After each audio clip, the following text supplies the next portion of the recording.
afternoon, Gobi. Good afternoon. Gobi, ang question ko po, direkta na po. Bilang isang babae at boses ng kababaihan, bilang isang artista na nirespeto ng iyong mga co-actors, at bilang isang public figure, ano po ang nararamdaman niyo sa recent na issue kay Ann Curtis na nabastos po ng isang congressista po? Definitely, I'm not happy. That's why we've been talking about women empowerment. It's about time you should treat women with respect. I mean, nga daw sabi na ang babae nakasunod lang sa lalaki, not anymore. We truly respect our men. But remember, marami kaming kayang gawin. At bigyan mo ng respeto ang kakayahan ng isang babae. Hindi ka babae lang, babae kami. At kaya namin ito.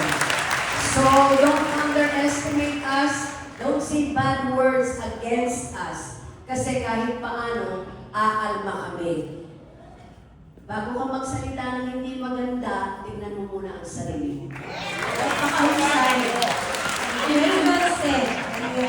And ikunan ko na din po ko na may mga kababayan po kasi tayo na nag-iisip at iba po ang mindset na kapag ang mga kababaihan ay nagdadamit ng sexy at nag-display ng katawan ay hindi na deserve respect.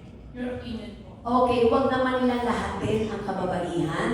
Merong iba na meron tayong mga kababaihan na hindi nagsusuot na masasabi natin maayos na pananamit. Pero still wala tayong karapatan para husgahan sila. And then these artists na sinasabihan nila na hindi maganda dahil ikaw rin naman, nagdadamit ka ng sexy, parte yan ang trabaho nila eh. I mean, hindi naman sila, I'm sorry to use the word, hindi sila nag-flirt in front of you. You get me? Iba yun. Iba yung nag-flirt sila in front of you. Tumadaan lang yan eh. Sa'yo, kung parte ng trabaho nila, wala kang karapatan manghusga. Again, if I may, tingnan mo muna ang sarili mo bago ka manghusga sa iba. Lalo na sa